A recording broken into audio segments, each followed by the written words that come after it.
Hello everyone, this is professor MH और आज के इस वीडियो में we will discuss slump sale का practical question.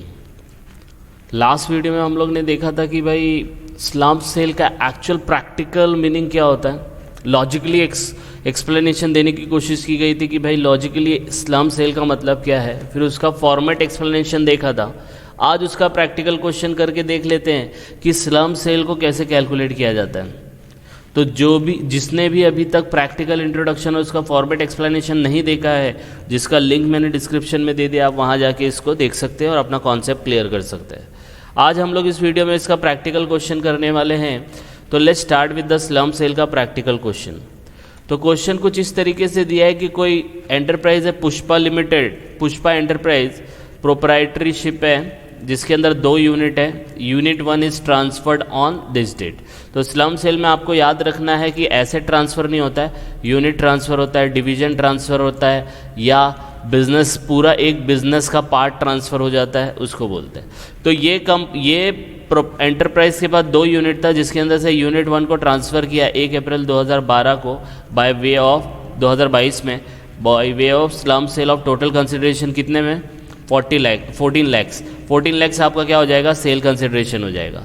Unit was started in 5 and 6 में स्टार्ट हुआ, 2022 में सेल किया, मतलब ये लॉन्ग टर्म कैपिटल गेन होने वाला है क्योंकि 36 मंथ से ज़्यादा अगर रहेगा तो लॉन्ग टर्म कैपिटल गेन होता है। Expense on transfer were 38,000। Balance sheet as on this date is as under. Balance sheet दिया है, देखो यहाँ पे टोटल एसेट दिए हैं, यहाँ पे यूनिट 1 का ये टोटल लाइबिलिटी दी है, ये यूनिट 1 का एसेट, ये यूनिट 2 का एसेट दिया है और यहाँ पे टोटल दिया है।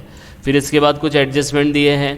पहला revaluation reserve is created, revaluation reserve is created by upward तो ऑन बिल्डिंग, तो बिल्डिंग है तो बिल्डिंग पर टिक मार्क कर लेने का तो समझ में आएगा।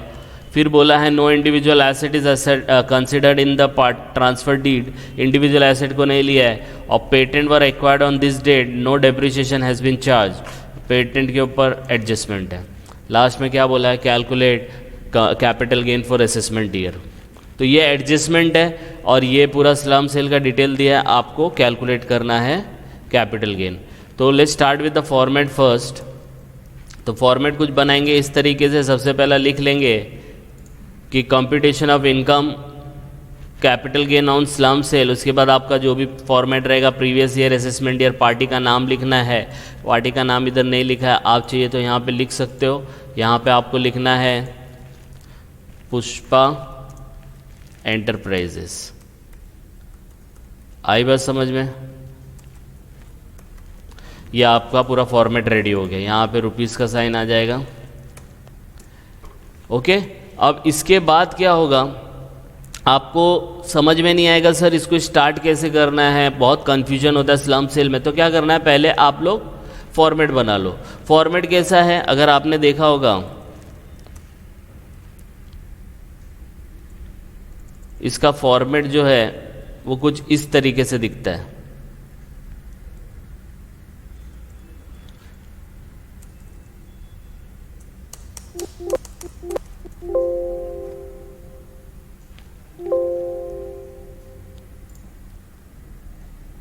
ये आपका फॉर्मेट है, देखो सामने दिख रहा है आपकी स्क्रीन पे, ठीक है। ये फॉर्मेट था कि कैपिटल गेन आपको निकालना है। शॉर्ट में बताया गया था कि full value of consideration sales लेना है, कॉस्ट माइनस करना है, जो भी आएगा short term long term capital gain होगा। अब इसके अंदर क्या होगा, कभी कभी ट्रांसफ़र एक्सपेंस भी आता है। ट्रांसफ़र एक्सपेंस मतलब उसको बेचने का खर्चा, तो वो तो माइनस होगा ही, राइट। तो वो यहाँ पे मेंशन नहीं किया, तो अगर आया तो वो आपको करना है क्योंकि ये क्वेश्चन के अंदर आपका आई थिंक ट्रांसफ़र एक्सपेंस भी दिया है। यहाँ पे देखो ट्रांसफ़र एक्सपेंसेस 38,000। आई बात समझ में?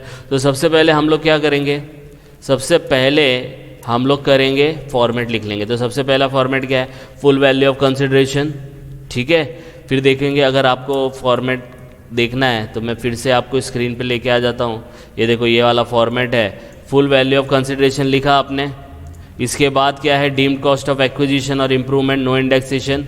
तो इसके नीचे आप लिख दो deemed value of cost of acquisition, जिसको हम लोग नेटवर्थ भी बोलते हैं। अगर ये कन्फ्यूजन है नेटवर्थ तो यहाँ पे लिख देने का डीम्ड कॉस्ट ऑफ एक्विजिशन और इम्प्रूवमेंट। आई बात समझ में? ये आपको लिख देना है पहले ही, फिर इसके बाद जो भी आएगा that is your long term capital gain. Long term capital gain क्यों आया? क्योंकि आपके यहाँ पे ये 2022 में सेल हुआ था, परचेस कभी किया था 2005-6 में किया था, इसलिए लॉन्ग टर्म कैपिटल गेन। तो अब आपका फॉर्मेट रेडी हो गया। फॉर्मेट में ये वाला देखो ट्रांसफ़र एक्सपेंस नहीं है तो इसको भी हम लोग मर्ज कर लेते हैं। अगर दिखेगा तो यहाँ पे देखो मैंने लिख दिया है ट्रांसफ़र एक्सपेंसेस, और फिर जब ट्रांसफ़र एक्सपेंस होता है तो उसको नेट कंसिडरेशन बोलते हैं। तो अगर ये लिखना है तो लिखो, नहीं तो डायरेक्टली इसको हटा देने का, डायरेक्टली आप इतना भी लिखेंगे ये 4 पॉइंट भी तो भी चल जाएगा। ठीक है, तो ये सिर्फ ऐसी प्रेजेंटेशन फॉर्म में कि फुल कंसिडरेशन में से डीम्ड कॉस्ट माइनस करना है, लेकिन ट्रांसफ़र एक्सपेंस है तो ये माइनस करना है। तो इन शॉर्ट ये 2 चीज़ें माइनस आपको करनी है, पहला ट्रांसफ़र एक्सपेंस, फिर डीम्ड कॉस्ट ऑफ एक्विजिशन। तो ट्रांसफ़र एक्सपेंस कितना दिया था वो लिख लेते हैं, 38,000। ठीक है, अब ये दोनों जो है ना, फुल वैल्यू ऑफ कंसिडरेशन और डीम्ड कॉस्ट ऑफ एक्विजिशन, इसको निकालना पड़ेगा। एक बार आपने फॉर्मेट लिख दिया, अब हर एक इंडिविजुअल को वर्किंग नोट के थ्रू निकालो और आपका आंसर आ जाएगा। तो अब अपना पूरा आंसर इन्हीं 4 लाइन के बीच में घूमने वाला है। आई बात समझ में? तो सबसे पहला मैं वर्किंग नोट 1 बनाते हैं, फुल वैल्यू ऑफ कंसिडरेशन। अगर आपको नहीं पता है तो मैं फिर से स्क्रीन पे लेके आ जाता हूँ कि फुल वैल्यू ऑफ कंसिडरेशन कैसे निकलता है। तो यहाँ पे देखो, फुल वैल्यू ऑफ कंसिडरेशन जो आता है ये है fair market value of capital asset on the date of slump sale.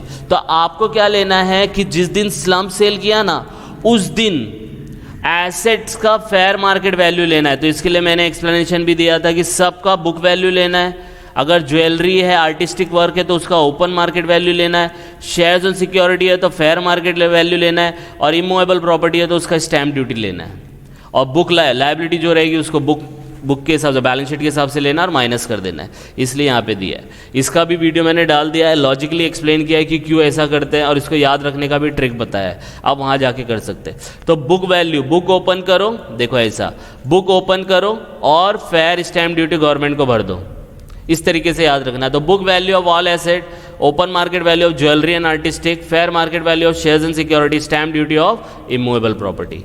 तो ये सामने रखते हैं और सम को स्टार्ट करते हैं।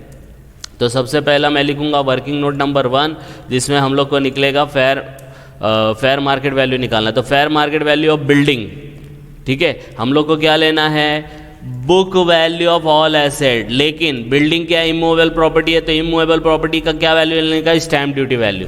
तो अब चेक करेंगे क्वेश्चन के अंदर। क्वेश्चन में देखो बिल्डिंग कितना दिया, 13 लाख। एडजस्टमेंट भी दिया है कि रीवैल्यूएशन रिजर्व क्रिएट किया है, अपवर्ड कर दिया है, अपवर्ड नहीं होना चाहिए।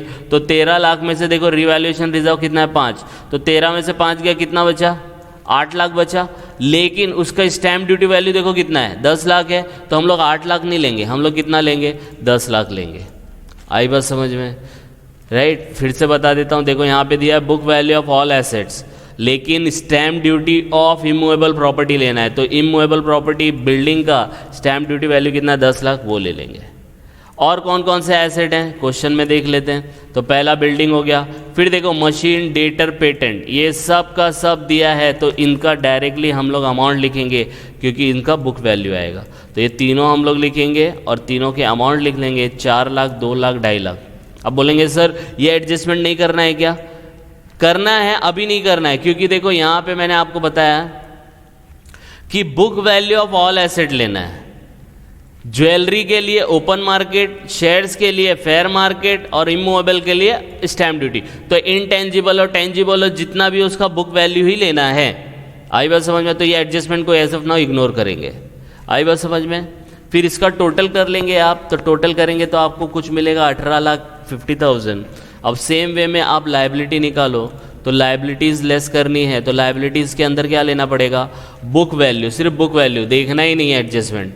बैलेंस शीट में जो वैल्यू है वो ले लो, other than equity, share capital, reserves and surplus, provision for tax, contingent liability, ये सब नहीं लेना है।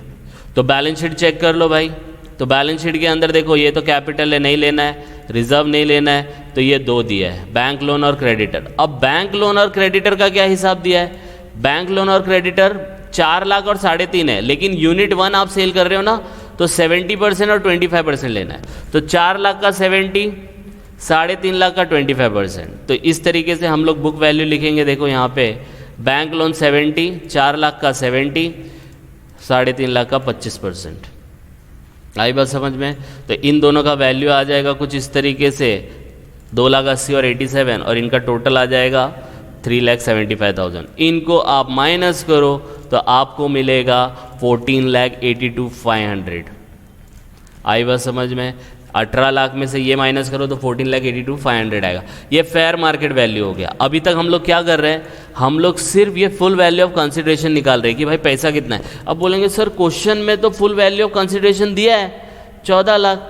यस, लेकिन अगर आपने मेरा प्रीवियस वीडियो देखा होगा तो आपको जब ये फुल वैल्यू ऑफ कंसिडरेशन निकालना रहेगा ना, तो आपको कैसे निकालना है, पहला स्टेप ये करना है, उसके एसेट और लायबिलिटी को लेना है, और सेकेंड स्टेप क्या करना है पता है, fair market value as per this step 2 में जितना भी उसको मॉनेटरी कंसिडरेशन और नॉन मॉनेटरी कंसिडरेशन मिला उनको लेना है।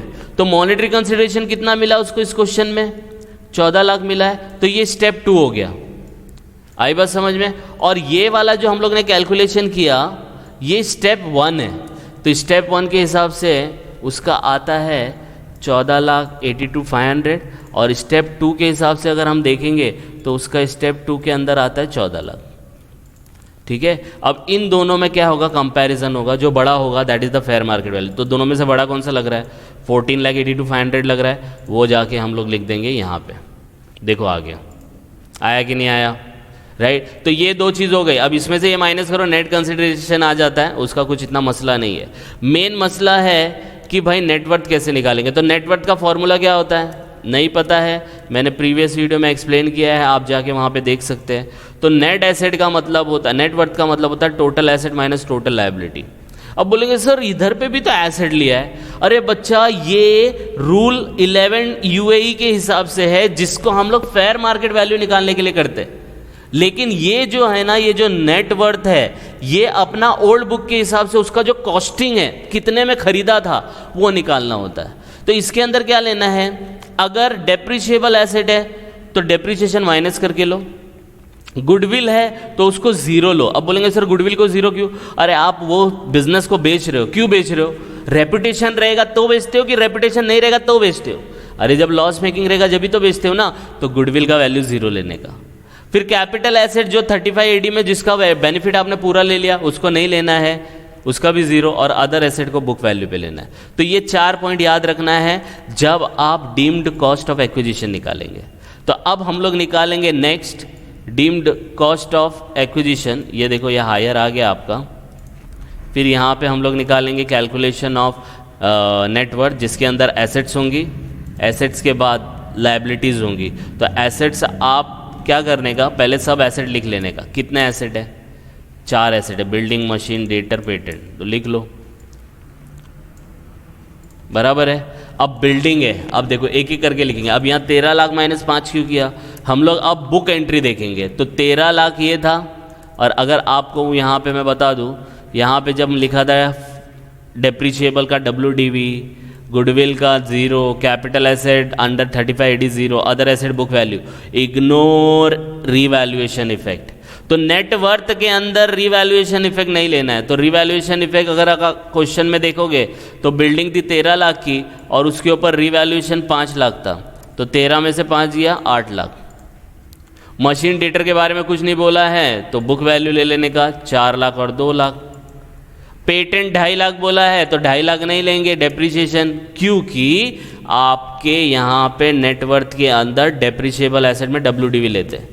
तो पेटेंट के ऊपर डेप्रिसिएशन निकालना पड़ेगा। तो पेटेंट के ऊपर डेप्रिसिएशन निकालेंगे। पेटेंट कितना दिया, 2.5 लाख दिया है कि नहीं दिया है, it was acquired on this date. अब ये 2.5 लाख ही है, इसके ऊपर डेप्रिसिएशन चार्ज ही नहीं किया। अब बोलेंगे सर रेट क्या होगा, तो रेट है एज पर डेप्रिसिएशन 25%।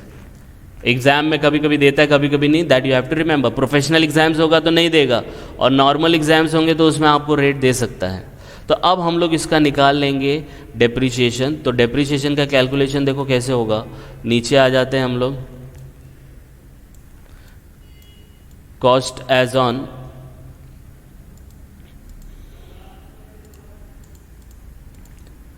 कितना दिया था, 2.5 लाख दिया था, ठीक है। इसको हम लोग लिखेंगे पेटेंट। अब ये 1 जुलाई को है तो इसमें से आप माइनस करोगे डेप्रिसिएशन 25%। अब मोर देन 180 है तो ये इनकम बिजनेस एंड प्रोफेशन में देखा था, अगर 180 डेज से ज़्यादा यूज़ करते हैं 31 मार्च तक तो 100% मिलता है। तो 2.5 लाख का 25% कितना आएगा, 62,500 आएगा। माइनस करेंगे WDV आएगा। अब ये WDV कभी का है, 1 अप्रैल 2021 का, और हमारी जो बैलेंस शीट दी है वो 1 अप्रैल 2022 तक का है, तो 1 साल का और डेप्रिसिएशन निकलेगा। तो लेस डेप्रिसिएशन फॉर 21-22, अब 1,87,500 का निकालेंगे तो इतना आएगा। माइनस करेंगे तो पेटेंट का वैल्यू आएगा 1,40,625। ये वैल्यू हम पेटेंट में लिखेंगे यहाँ पे। इसको मैं हाईलाइट कर देता हूँ तो आपको समझ में आएगा। समझ में आया, यस और नो? तो ये आपके एसेट्स हो गए। अब एसेट्स के बाद क्या लायबिलिटी है। लायबिलिटी का क्या था, अगर आपको रूलिंग नहीं पता है तो लायबिलिटी के बारे में नहीं दिया तो लायबिलिटी को सीधा बुक वैल्यू पे उठाने का। तो बुक वैल्यू कितनी थी, 4 लाख और 3.5, उसका 70 और 25%, तो वो जाके लिख लेंगे। यहाँ पे आपका आ गया, ये आपको दोनों अमाउंट मिल जाएगा, दोनों को ऐड करेंगे टोटल लायबिलिटी मिलेगी, ये टोटल एसेट मिलेंगे। एसेट में से लायबिलिटी जाएगा तो आपको मिलेगा 11,73,125। ये आपका नेटवर्थ हो गया। ये नेटवर्थ उठा के पूरे क्वेश्चन में ऊपर जाके यहाँ पे लिख देंगे 11,73,125, और जैसे ये अमाउंट को ये 14,44,500 में माइनस करेंगे तो आपको कैपिटल गेन मिलेगा 271,375 का। और इसके ऊपर आपको कितना रेट देना पड़ता है पता है, 20% का टैक्स देना पड़ेगा। तो इस तरीके से स्लम सेल का कैलकुलेशन करते हैं। आपको थोड़ा कॉम्प्लिकेटेड लगा होगा, लेकिन कॉम्प्लिकेशन से बचने के लिए क्या करना है पता है, सबसे पहला फॉर्मेट लिख देना है, फिर एक एक अमाउंट को सर्च करो, सर्च नहीं हो रहा है तो उसको कैलकुलेट करो और लिखते जाओ, और यहाँ से आपका आंसर निकल के बाहर आएगा। ओके, तो गो थ्रू इट। कुछ डाउट लगता है कि अभी भी आपको कॉन्सेप्ट समझ में नहीं आया तो आप लोग कमेंट करके बता सकते हैं। Please go through it. कुछ डाउट आएगा तो please comment, and please like and subscribe for more videos. Thank you.